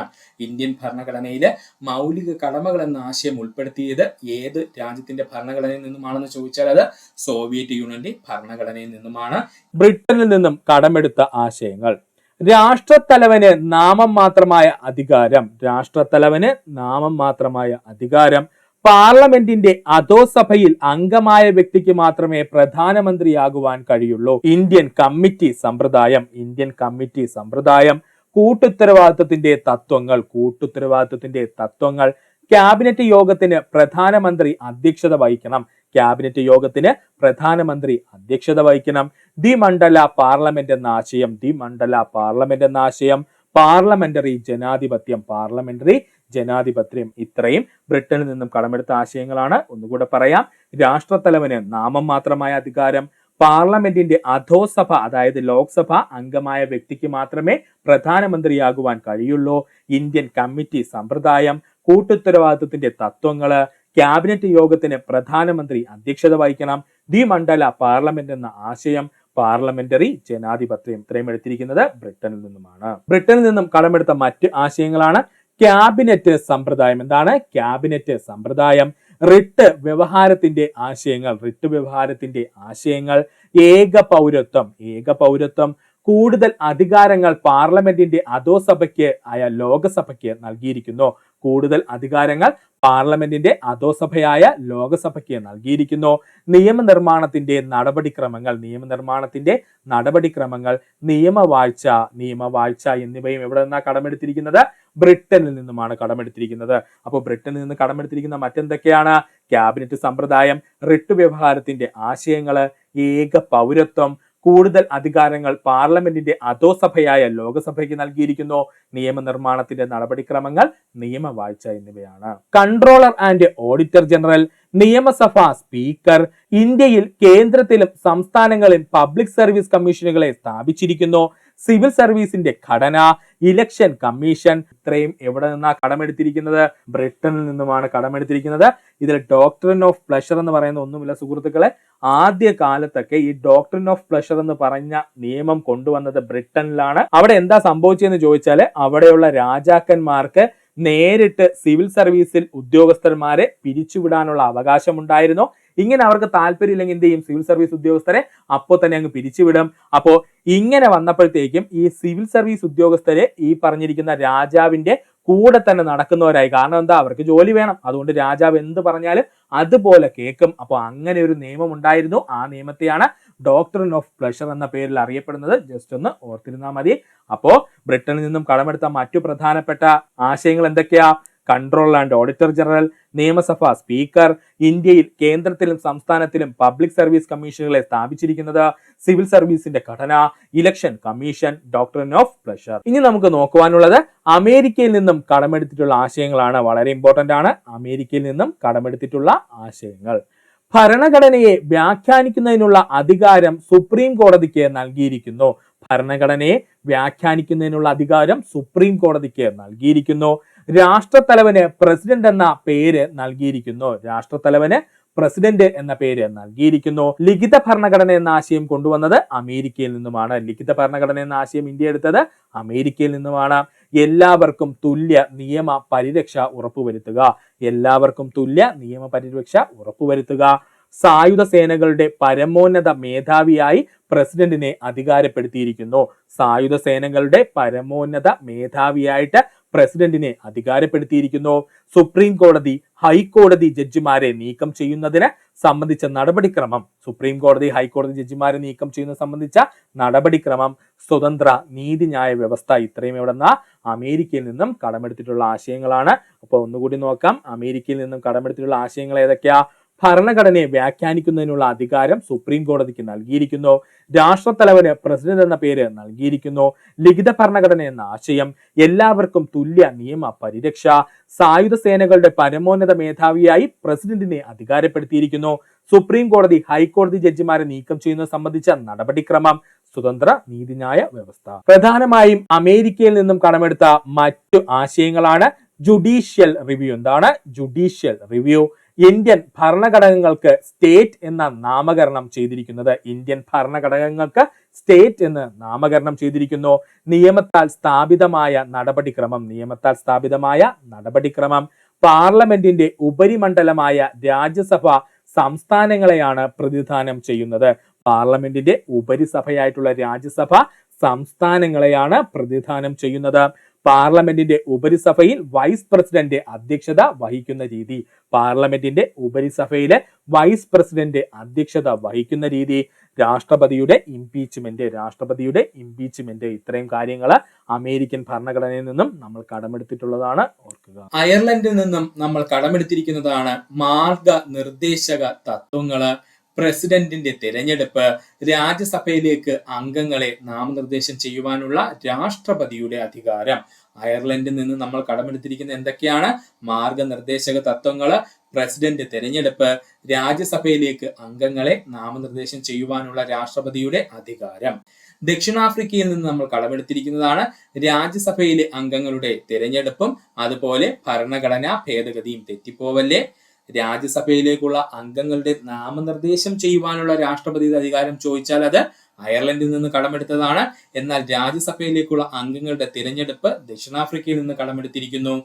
ഭരണഘടന ഭേദഗതി ചെയ്യലും ദക്ഷിണാഫ്രിക്കയിൽ നിന്നും കടമെടുത്തിരിക്കുന്നു. ഭരണഘടനാ ഭേദഗതി ദക്ഷിണാഫ്രിക്കയിൽ നിന്നും കടമെടുത്തിരിക്കുന്നു. കാനഡയിൽ നിന്ന് നമ്മൾ കടമെടുത്തതാണ് ശക്തമായ കേന്ദ്രമുള്ള federation, union list, state list, അവശിഷ്ട അധികാരം. കാനഡയിൽ നിന്ന് നമ്മൾ എന്തൊക്കെയാ കടമെടുത്തിരിക്കുന്നത്? ശക്തമായ ഒരു കേന്ദ്രമുള്ള ഫെഡറേഷൻ, യൂണിയൻ ലിസ്റ്റും സ്റ്റേറ്റ് ലിസ്റ്റുകളും അതുപോലെ അവശിഷ്ട അധികാരം. ഓസ്ട്രേലിയയിൽ നിന്ന് നമ്മൾ കടമെടുത്തിരിക്കുന്നതാണ് കൺകറന്റ് ലിസ്റ്റ്, പാർലമെന്റിന്റെ സംയുക്ത സമ്മേളനം, വ്യവസായ വാണിജ്യങ്ങൾക്കുള്ള സ്വാതന്ത്ര്യം. ഓസ്ട്രേലിയയിൽ നിന്ന് നമ്മൾ കടമെടുത്തിരിക്കുന്നത് എന്തൊക്കെയാണ്? കൺകറന്റ് ലിസ്റ്റ്, പാർലമെന്റിന്റെ സംയുക്ത സമ്മേളനം, വ്യവസായ വാണിജ്യങ്ങൾക്കുള്ള സ്വാതന്ത്ര്യം. ഗവൺമെന്റ് ഓഫ് ഇന്ത്യ ആക്ട് 1935 പറഞ്ഞിരുന്നതിൽ നിന്നും കുറച്ച് ഭാഗങ്ങൾ നമ്മൾ എടുത്തിരുന്നു. അവ ഏതൊക്കെയാണ്? ഫെഡറൽ കോടതികള്, പബ്ലിക് സർവീസ് കമ്മീഷൻ അഥവാ PSC, അടിയന്തരാവസ്ഥ എന്ന ആശയം, ഗവർണർ പദവി. അപ്പോൾ ഗവൺമെന്റ് ഓഫ് ഇന്ത്യ ആക്ട് 1935 നിന്ന് നമ്മുടെ ഇന്ത്യൻ ഭരണഘടനയിലേക്ക് കടമെടുത്തിരിക്കുന്ന എന്തൊക്കെയാണ്? ഫെഡറൽ കോടതികള്, പബ്ലിക് സർവീസ് കമ്മീഷൻ, അടിയന്തരാവസ്ഥ എന്ന ആശയം, ഗവർണർ പദവി. റഷ്യയിൽ നിന്ന് നമ്മൾ കടമെടുത്തിരിക്കുന്നതാണ് മൗലിക കടമകളും പഞ്ചവത്സര പദ്ധതികളും. റഷ്യയിൽ നിന്ന് നമ്മൾ എന്തൊക്കെയാ കടമെടുത്തിരിക്കുന്നത്? മൗലിക കടമകളും പഞ്ചവത്സര പദ്ധതികളും. ഫ്രാൻസിൽ നിന്നും കടമെടുത്തിരിക്കുന്നതാണ് സ്വാതന്ത്ര്യം, സമത്വം, സാഹോദര്യം, അതുപോലെ റിപ്പബ്ലിക്. ഫ്രാൻസിൽ നിന്ന് നമ്മൾ എന്തൊക്കെയാ കടമെടുത്തിരിക്കുന്നത്?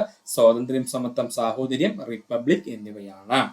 ജപ്പാനിൽ നിന്ന് നമ്മൾ കടമെടുത്തതാണ് നിയമസ്ഥാപിതമായ വ്യവസ്ഥ. ജപ്പാനിൽ നിന്ന് നമ്മൾ എന്താ കടമെടുത്തിരിക്കുന്നത്? നിയമസ്ഥാപിതമായ വ്യവസ്ഥയാണ്. അടുത്ത ചോദ്യം, താഴെ പറയുന്നവയിൽ ഇന്ത്യയുടെ ദേശീയ ഗാനവുമായി ബന്ധപ്പെട്ട തെറ്റായ പ്രസ്താവനകൾ ഏതൊക്കെയെന്നാണ് നമുക്ക് നോക്കാം. ദേശീയ ഗാനം ജനഗണമനയുടെ ദൈർഘ്യം 51 സെക്കൻഡ് ആണ്. അല്ല, എത്ര സെക്കൻഡാ? 52 സെക്കൻഡ് ആണ്. ഇന്ത്യൻ നാഷണൽ കോൺഗ്രസിന്റെ 1911 കൊൽക്കത്ത സമ്മേളനത്തിൽ ജനഗണമന ആദ്യമായി ആലപിച്ചത് മാലിനി ചൗധരിയാണോ? അല്ല, സരളാദേവിയായിരുന്നു. ആരാണ്? സരളാദേവിയായിരുന്നു.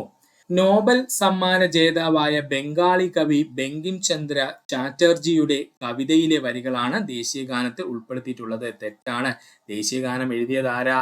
രവീന്ദ്രനാഥ ടാഗോർ ആണ്. അപ്പൊ ഇവിടെ ശരിയായിട്ടുള്ള പ്രസ്താവന ഏതെങ്കിലും ഉണ്ടോ?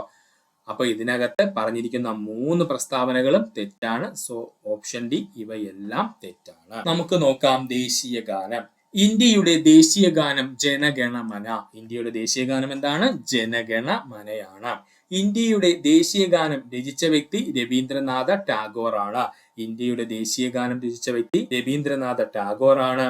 ഇന്ത്യയുടെ ദേശീയ ഗാനം രചിച്ചിരിക്കുന്ന ഭാഷ ബംഗാളി ഭാഷ. ഇന്ത്യയുടെ ദേശീയ ഗാനം രചിച്ചിരിക്കുന്ന ഭാഷ ബംഗാളി ഭാഷ. രവീന്ദ്രനാഥ ടാഗോർ ജനഗണമന രചിച്ച വർഷം 1911 ഡിസംബർ 11. രവീന്ദ്രനാഥ ടാഗോർ ജനഗണമന രചിച്ച വർഷം 1911 ഡിസംബർ 11. ജനഗണമന ഏത് ശ്ലോകത്തിന്റെ ഭാഗമായിരുന്നു എന്ന് ചോദിച്ചാൽ ഭാരോ ഭാഗ്യോ വിധാത എന്ന ശീർഷകത്തിൽ 5 ഖണ്ഡങ്ങളോടുള്ള ബ്രഹ്മശ്ലോകത്തിന്റെ ഭാഗമായിരുന്നു. ജനഗണമന ഏത് ശ്ലോകത്തിന്റെ ഭാഗമായിരുന്നു എന്ന് ചോദിച്ചാല് ഭാരോ ഭാഗ്യോ വിധാത എന്ന ശീർഷകത്തില് 5 ഖണ്ഡങ്ങളോടുള്ള ബ്രഹ്മശ്ലോകത്തിന്റെ ഭാഗമായിരുന്നു. ജനഗണമന ആദ്യമായി ആലപിച്ചത് 1911 ഡിസംബർ 27 കൊൽക്കത്ത INC സമ്മേളനത്തിൽ വെച്ചായിരുന്നു. ജനഗണമന ആദ്യമായി ആലപിച്ചത് 1911 ഡിസംബർ 27 കൊൽക്കത്ത INC സമ്മേളനത്തിൽ വെച്ചായിരുന്നു. ജനഗണമന ആദ്യമായി ആലപിച്ച വ്യക്തി സരളാദേവിയാണ്. ജനഗണമന ആദ്യമായി ആലപിച്ച വ്യക്തി സരളാദേവിയാണ്. ദേശീയ ഗാനത്തിന് ഈണം ചിട്ടപ്പെടുത്തിയ വ്യക്തി ആരെന്ന് ചോദിച്ചാൽ ക്യാപ്റ്റൻ റാം സിംഗ് താക്കൂർ ആണ്. നമ്മുടെ ദേശീയ ഗാനത്തിന് ഈണം ചിട്ടപ്പെടുത്തിയ വ്യക്തി ആരാണ്? ക്യാപ്റ്റൻ റാം സിംഗ് താക്കൂർ ആണ്. ജനഗണമനയെ ഹിന്ദിയിലേക്ക് പരിഭാഷപ്പെടുത്തിയ വ്യക്തി ക്യാപ്റ്റൻ ആബിദ് അലിയാണ്. ജനഗണമനയെ ഹിന്ദിയിലേക്ക് പരിഭാഷപ്പെടുത്തിയ വ്യക്തി ക്യാപ്റ്റൻ ആബിദ് അലിയാണ്. ഇന്ത്യൻ ഭരണഘടന ദേശീയ ഗാനം അംഗീകരിച്ച വർഷം 1950 ജനുവരി 24. ഇന്ത്യൻ ഭരണഘടന ദേശീയ ഗാനത്തെ അംഗീകരിച്ച വർഷം 1950 ജനുവരി മാസം 24-ാം തീയതിയാണ്. ദേശീയ ഗാനം ആലപിക്കേണ്ട ഔദ്യോഗിക ദൈർഘ്യം 52 സെക്കൻഡ്. ദേശീയ ഗാനം ആലപിക്കേണ്ട ഔദ്യോഗിക ദൈർഘ്യം 52 സെക്കൻഡ് ആണ്. ദേശീയ ഗാനത്തിന്റെ ചെറുപതിപ്പ് അവതരിപ്പിക്കേണ്ട 20 സെക്കൻഡ് ആണ്. ദേശീയ ഗാനത്തിന്റെ ചെറുപതിപ്പ് അവതരിപ്പിക്കേണ്ട സമയം എത്രയാ? 20 സെക്കൻഡ് ആണ്. എല്ലാ സിനിമാ പ്രദർശനങ്ങൾക്കും മുൻപും ദേശീയ ഗാനം ആലപിക്കണമെന്ന് സുപ്രീം കോടതി ഉത്തരവ് പുറപ്പെടുവിച്ച വർഷം 2016. 2018 ഇത് പരിഷ്കരിക്കുകയും ചെയ്തിട്ടുണ്ട് കേട്ടോ. ഓർക്കണം, എല്ലാ സിനിമാ പ്രദർശനങ്ങൾക്ക് മുൻപ് ദേശീയ ഗാനം ആലപിക്കണമെന്ന് സുപ്രീം കോടതി ഉത്തരവ് പുറപ്പെടുവിച്ച വർഷം 2016 ആണ്. 2018 ഇത് പരിഷ്കരിക്കുകയും ചെയ്തു. പൊതു സ്വഭാവമുള്ള കൃത്യനിർവഹണത്തിൽ ഏർപ്പെട്ടിട്ടുള്ളവർ നിയമപരമായി നിർവഹിക്കേണ്ട ഒരു കടമ നിറവേറ്റുന്നതിൽ വീഴ്ച വരുത്തിയാൽ തങ്ങളുടെ കർത്തവ്യം നിയമാനുസരണം നിർവഹിക്കണമെന്ന് ആജ്ഞാപിച്ചുകൊണ്ട് സുപ്രീം കോടതി പുറപ്പെടുവിക്കുന്ന റിട്ട് ഏതാ സുഹൃത്തുക്കളെ? നമ്മൾ അങ്ങോട്ട് ഇപ്പൊ പഠിച്ചതേ ഉള്ളൂ. ഏത് റിട്ടാ അത്? ആ റിട്ടിന്റെ പേരെന്താ സുഹൃത്തുക്കളെ? ഓപ്ഷൻ ബി മാൻഡമസ് ആണ്. നമ്മൾ പഠിച്ചതാണല്ലേ. മാൻഡമസ് എന്ന് പറയുന്ന റിട്ടാണ്. സിമ്പിൾ ആയിട്ട് പറഞ്ഞു കഴിഞ്ഞാൽ ഒരു വ്യക്തി അയാളുടെ കർത്തവ്യം നിയമാനുസരണം നിർവഹിക്കാതിരുന്നു കഴിഞ്ഞാൽ ഉപയോഗിക്കുന്ന റിട്ട്, അയാളോട് ആ ജോലി ചെയ്യാനായിട്ട് പറയുന്ന റിട്ട് ഏതാണ്? മാൻഡമസ് റിട്ട് ആണ്. ഭരണഘടന ഡ്രാഫ്റ്റിംഗ് കമ്മിറ്റിയുടെ അധ്യക്ഷൻ ആരായിരുന്നു? ഡോക്ടർ BR അംബേദ്കർ ആയിരുന്നു. ഡ്രാഫ്റ്റിംഗ് കമ്മിറ്റി രൂപീകൃതമായ വർഷം 1947 ഓഗസ്റ്റ് 29. ഡ്രാഫ്റ്റിംഗ് കമ്മിറ്റി രൂപീകൃതമായ വർഷം 1947 ഓഗസ്റ്റ് 29. ഡ്രാഫ്റ്റിംഗ് കമ്മിറ്റിയുടെ ചെയർമാൻ ഡോക്ടർ BR അംബേദ്കർ ആയിരുന്നു. ഡ്രാഫ്റ്റിംഗ് കമ്മിറ്റിയുടെ ചെയർമാൻ ആരാ? ഡോക്ടർ BR അംബേദ്കർ ആണ്. ഭരണഘടനയുടെ കരട് രേഖ തയ്യാറാക്കുവാൻ ചുമതലപ്പെട്ടത് ഡ്രാഫ്റ്റിംഗ് കമ്മിറ്റിക്കായിരുന്നു. പഠിച്ചോളനെ, ഭരണഘടനയുടെ കരട് രേഖ തയ്യാറാക്കുവാൻ ചുമതലപ്പെട്ടത് ആർക്കായിരുന്നു? ഡ്രാഫ്റ്റിംഗ് കമ്മിറ്റിക്കായിരുന്നു. ഡ്രാഫ്റ്റിംഗ് കമ്മിറ്റിയിലെ അംഗങ്ങളുടെ എണ്ണം ചോദിച്ചാൽ 7 ആണ്. ഡ്രാഫ്റ്റിംഗ് കമ്മിറ്റിയിലെ അംഗങ്ങളുടെ എണ്ണം എത്രയായിരുന്നു? 7 ആയിരുന്നു. ആരൊക്കെയാ അവര്? Alladi Krishnaswami Ayyar, N Gopalaswami Ayyangar, BR Ambedkar, KM Munshi, Muhammad Saadulla, BL Mittal, TP Khaitan. പഠിച്ചോളനെ, ഡ്രാഫ്റ്റിംഗ് കമ്മിറ്റിയിലെ അംഗങ്ങളുടെ എണ്ണം എത്രയായിരുന്നു? 7 ആയിരുന്നു. ആരൊക്കെയാ വ്യക്തിത്വങ്ങള്? Alladi Krishnaswami Ayyar, N Gopalaswami Ayyangar, BR Ambedkar, KM Munshi, Muhammad Saadulla, BL Mittal, TP കെയ്ത്താൻ. പഠിക്കുക. ഒന്നുകൂടി പറയാം സുഹൃത്തുക്കളെ, ശ്രദ്ധിക്കുക. ഡ്രാഫ്റ്റിംഗ് കമ്മിറ്റിയെ പറ്റിയാണ് നമ്മൾ പറഞ്ഞത്. ഡ്രാഫ്റ്റിംഗ് കമ്മിറ്റി രൂപീകൃതമായ വർഷം 1947 ഓഗസ്റ്റ് മാസം 29. ഡ്രാഫ്റ്റിംഗ് കമ്മിറ്റിയുടെ ചെയർമാൻ ആരായിരുന്നു? ഡോക്ടർ BR അംബേദ്കർ ആയിരുന്നു. ഭരണഘടനയുടെ കരട് രേഖ തയ്യാറാക്കുവാൻ ചുമതലപ്പെട്ടത് ഡ്രാഫ്റ്റിംഗ് കമ്മിറ്റി. ഡ്രാഫ്റ്റിംഗ് കമ്മിറ്റിയിലെ അംഗങ്ങളുടെ എണ്ണം 7 ആണ്. ഏതൊക്കെയാണ് ആ വ്യക്തിത്വങ്ങൾ? Alladi Krishnaswami Ayyar, N Gopalaswami Ayyangar, BR Ambedkar, KM Munshi, Muhammad Saadulla, BL Mittal, TP കെയ്ത്താൻ എന്നിവരെയാണ് പഠിക്കുക. ഇനി നമുക്ക് നോക്കാനുള്ളത് കോൺസ്റ്റിറ്റ്യൂഷൻ അസംബ്ലി നിയമിച്ച പ്രധാന കമ്മിറ്റികളും അതിന്റെ ചെയർമാൻമാരുമാണ്. ശ്രദ്ധിക്കുക, പ്രധാന കമ്മിറ്റികളും അതിന്റെ ചെയർമാൻമാരും. Ad hoc committee, steering committee, finance and staff committee. Doctor Rajendra Prasad. പഠിച്ചോളനെ, പ്രീവിയസ് ക്വസ്റ്റ്യൻ ആണ്. Ad hoc committee, steering committee, finance and staff കമ്മിറ്റിയുടെയും ചെയർമാൻ ആയിരുന്ന വ്യക്തിത്വമാരാണ്? ഡോക്ടർ രാജേന്ദ്ര പ്രസാദ് ആയിരുന്നു. മൗലിക അവകാശ കമ്മിറ്റി, പ്രവിശ്യ ഭരണഘടനാ സമിതിയുടേതും സർദാർ വല്ലഭായ് പട്ടേൽ ആയിരുന്നു. മൗലിക അവകാശ കമ്മിറ്റി, പ്രവിശ്യ ഭരണഘടനാ സമിതിയുടെയും ചെയർമാൻ ആയിരുന്ന വ്യക്തിത്വമായിരുന്നു ചോദിച്ചാൽ അത് സർദാർ വല്ലഭായ് പട്ടേൽ ആയിരുന്നു. House committee, Pattabhi Sitaramayyar. House കമ്മിറ്റിയുടെ ചെയർമാൻ ആരായിരുന്നു? പട്ടാഭി സീതാരാമയ്യർ ആയിരുന്നു. യൂണിയൻ പവർ കമ്മിറ്റി, യൂണിയൻ ഭരണഘടനാ സമിതി, സംസ്ഥാന കമ്മിറ്റി എന്നിവയുടെ ചെയർമാൻ ആരായിരുന്നു? ജവഹർലാൽ നെഹ്റു ആയിരുന്നു. യൂണിയൻ പവർ കമ്മിറ്റി, യൂണിയൻ ഭരണഘടനാ സമിതി, സംസ്ഥാന കമ്മിറ്റി എന്നിവരുടെ ചെയർമാൻ ഏതായിരുന്നു? ജവഹർലാൽ നെഹ്റു ആയിരുന്നു. പഠിക്കുക. ഒന്നുകൂടി പറയാം സുഹൃത്തുക്കളെ. Ad hoc committee, steering committee, finance committee, finance and staff committee എന്നിവയുടെ ചെയർമാൻ ആരായിരുന്നു? ഡോക്ടർ രാജേന്ദ്ര പ്രസാദ് ആയിരുന്നു. മൗലിക അവകാശ കമ്മിറ്റി, പ്രവിശ്യ ഭരണഘടനാ സമിതി, Sardar Vallabhbhai Patel. House committee, Pattabhi Sitaramayyar. Union power committee, union ഭരണഘടനാ സമിതി, സംസ്ഥാന കമ്മിറ്റി, ജവഹർലാൽ നെഹ്റു ആണ്. പഠിക്കുക. 9ാമത്തെ ചോദ്യം. ലോകത്തിലെ ഏറ്റവും വലിയ എഴുതപ്പെട്ട ഭരണഘടനയുള്ള രാജ്യം ഇന്ത്യയാണ്. ലോകത്തിലെ ഏറ്റവും വലിയ എഴുതപ്പെട്ട ഭരണഘടനയുള്ള രാജ്യം നമ്മുടെ സ്വന്തം ഇന്ത്യയാണ്. ഒരു ജനാധിപത്യ രാജ്യത്തിലെ അടിസ്ഥാന നിയമസംഹിത എന്നറിയപ്പെടുന്നത് ഭരണഘടന. ഇങ്ങനെ തന്നെ PSC ചോദിച്ചിട്ടുണ്ട്. ഒരു ജനാധിപത്യ രാജ്യത്തിലെ അടിസ്ഥാന നിയമ സംഹിത എന്നറിയപ്പെടുന്നത് ഭരണഘടനയാണ്. ലോകത്തിലെ ഏറ്റവും ചെറിയ ഭരണഘടനയുള്ള രാജ്യം അമേരിക്കയാണ്. ലോകത്തിലെ ഏറ്റവും ചെറിയ ഭരണഘടനയുള്ള രാജ്യം അമേരിക്കയാണ്. ഏറ്റവും പഴക്കം ചെന്ന ലിഖിത ഭരണഘടനയുള്ള രാജ്യം അമേരിക്ക. ഏറ്റവും പഴക്കം ചെന്ന ലിഖിത ഭരണഘടനയുള്ള രാജ്യം ചോദിച്ചാൽ അതും അമേരിക്കയാണ്. അലിഖിത ഭരണഘടനയുള്ള 2 രാജ്യങ്ങളാണ് ബ്രിട്ടനും ഇസ്രയേലും. ഇപ്പൊ അങ്ങോട്ട് ചോദിച്ചതേ ഉള്ളേ. അലിഖിത ഭരണഘടനയുള്ള 2 രാജ്യങ്ങൾ ഏതാണ്? ബ്രിട്ടനും ഇസ്രയേലുമാണ്. ഭരണഘടന എന്ന ആശയം ഉദയം ചെയ്ത രാജ്യം ബ്രിട്ടനാണ്. ഭരണഘടന എന്ന ആശയം ഉദയം ചെയ്ത രാജ്യം ബ്രിട്ടനാണ്.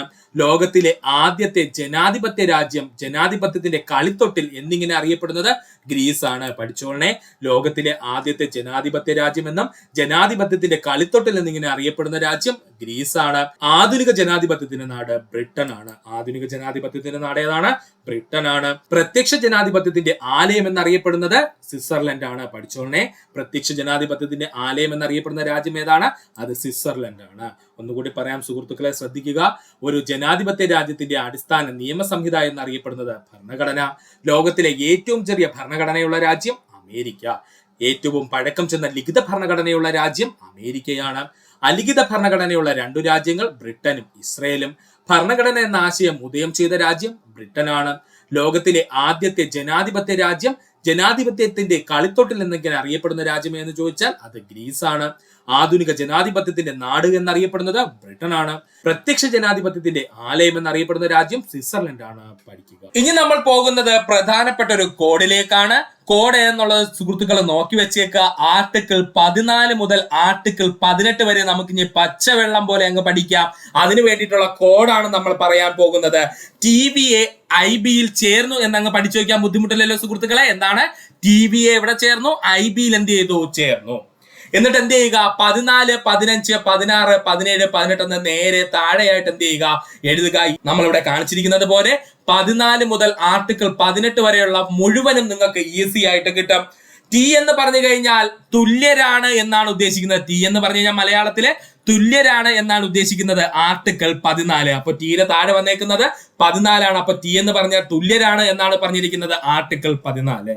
വി എന്ന് പറഞ്ഞു കഴിഞ്ഞാൽ വിവേചനം പാടില്ല ആർട്ടിക്കിൾ 15. വി എന്ന് പറഞ്ഞു കഴിഞ്ഞാൽ വിവേചനം പാടില്ല ആർട്ടിക്കിൾ എത്രയാണ്? 15 ആണ്. എ എന്ന് പറഞ്ഞു കഴിഞ്ഞാൽ അവസര സമത്വം ആർട്ടിക്കിൾ 16 ആണ്. എ എന്ന് പറഞ്ഞു കഴിഞ്ഞാൽ എന്താ പറയുന്നത്? മലയാളത്തിൽ തന്നെ ചിന്തിച്ചോളേ. അവസര സമത്വം ആർട്ടിക്കിൾ 16. എ എന്ന് പറഞ്ഞു കഴിഞ്ഞാൽ അവസര സമത്വം ആർട്ടിക്കിൾ 16. ഐ എന്ന് പറഞ്ഞു കഴിഞ്ഞാൽ ഐത്ത നിർമ്മാർജ്ജനം ആർട്ടിക്കിൾ 17. ഐ എന്ന് പറഞ്ഞു കഴിഞ്ഞാൽ എന്താണ്? ഐത്ത നിർമ്മാർജ്ജനം ആർട്ടിക്കിൾ 17. ബി എന്ന് പറഞ്ഞു കഴിഞ്ഞാൽ ബഹുമതികൾ നിർത്തലാക്കൽ ആർട്ടിക്കിൾ 18. ഒന്നുകൂടി പറയാം. ബി എന്ന് പറഞ്ഞു കഴിഞ്ഞാൽ ബഹുമതികൾ നിർത്തലാക്കൽ ആർട്ടിക്കിൾ 18. മലയാളത്തിൽ സുഹൃത്തുക്കൾ ആലോചിക്കണേ. TVA IBയിൽ ചേർന്നു എന്ന് എഴുതുക. ടിക്ക് താഴെ 14, വിക്ക് താഴെ 15, എക്ക് താഴെ 16, ഐക്ക് താഴെ 17, അതുപോലെ ബിക്ക് താഴെ 18 എന്ന് എഴുതുക. അല്ലെങ്കിൽ എന്താണ്? TVA IB എന്ന് എഴുതിയിട്ട് 14, 15, 16, 17, 18 എന്ന് എഴുതുക. ഈ കോഡിൽ നിന്ന് തന്നെ നമുക്ക് 14 മുതൽ 18 വരെയുള്ള എല്ലാ ആർട്ടിക്കിളും നമുക്ക് ലഭിക്കും. ടി എന്ന് പറഞ്ഞു കഴിഞ്ഞാൽ എന്താണ്? തുല്യരാണ് എന്നാണ് ഉദ്ദേശിക്കുന്നത് ആർട്ടിക്കിൾ 14 ആണത്. വി എന്ന് പറഞ്ഞു കഴിഞ്ഞാൽ വിവേചനം പാടില്ല ആർട്ടിക്കിൾ 15. എ എന്ന് പറഞ്ഞു കഴിഞ്ഞാൽ അവസര സമത്വം ആർട്ടിക്കിൾ 16. ഐ എന്ന് പറഞ്ഞു കഴിഞ്ഞാൽ ഐത്ത നിർമ്മാർജ്ജനം ആർട്ടിക്കിൾ 17. അതുപോലെ ബി എന്ന് പറഞ്ഞു കഴിഞ്ഞാൽ ബഹുമതി നിർത്തലാക്കൽ ആർട്ടിക്കിൾ 18. ലാസ്റ്റ് ഒന്നുകൂടി പറയുവാണ് നമ്മുടെ കോഡ്. TVA IBയിൽ ചേർന്നു എന്ന് എഴുതുക. അതിനുശേഷം 14, 15, 16, 17, 18 എന്ന് അതിന് നേരെ താഴെയായിട്ട് എഴുതുക. 14 മുതൽ 18 വരെയുള്ള പ്രധാനപ്പെട്ട എല്ലാ PSC ചോദിച്ചിട്ടുള്ള ആർട്ടിക്കിളും ഇതോടുകൂടി നമ്മുടെ കയ്യിൽ സുരക്ഷിതമാണ്. ഇത്രയും പ്രധാനപ്പെട്ട ടോപ്പിക്കുകളായിരുന്നു നമ്മൾ ഇന്ന് പഠിച്ചത്. ഇത്രയും നേരം ഈ വീഡിയോയുടെ സുഹൃത്തുക്കൾ എല്ലാവർക്കും നന്ദി, നമസ്കാരം. നിങ്ങൾക്ക് ഈ വീഡിയോ ഇഷ്ടമാണെങ്കിൽ നിങ്ങളുടെ സുഹൃത്തുക്കൾ കൂടി ഒന്ന് ഷെയർ ചെയ്ത് കൊടുക്കുക. അതോടൊപ്പം തന്നെ നമ്മുടെ ചാനൽ സബ്സ്ക്രൈബ് ചെയ്ത് സഹായിക്കുക. സബ്സ്ക്രൈബ് ബട്ടണോട് ചേർന്നുള്ള ബെൽ ബട്ടൺ അമർത്തി കഴിഞ്ഞാൽ നമ്മൾ എപ്പോഴും വീഡിയോകൾ തന്നെ സുഹൃത്തുക്കളെ നിങ്ങളിലെത്തുന്നതാണ്. സുഹൃത്തുക്കൾ എല്ലാവർക്കും നന്ദി, നമസ്കാരം. നല്ലൊരു ദിവസം നേരുന്നു.